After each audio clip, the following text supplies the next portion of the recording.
আমার বার্থডেতে আমার বান্ধবী আমাকে কি গিফট দিয়েছিল চলো তোমাদের সাথে শেয়ার করি। আমার বান্ধবী আবার কি লিখে দিয়েছিল সেটা তোমরা শুনে নাও।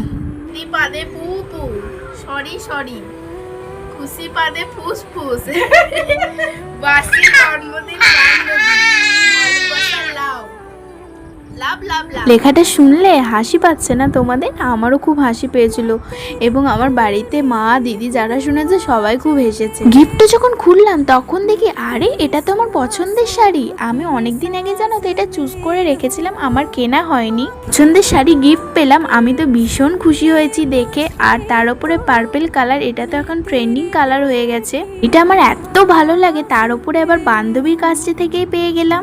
আনন্দটা তো আরো দ্বিগুণ হয়ে গেছিল আমার। আমরা এখানে যে কি সব বলছিলাম আর এত হাসাহাসি করছিলাম। আমার গিফটটা কেমন লাগলো অবশ্যই জানিও। দেখা হচ্ছে নেক্সট কোনো ভিডিওতে। সাবস্ক্রাইব করতে কিন্তু ভুলো না।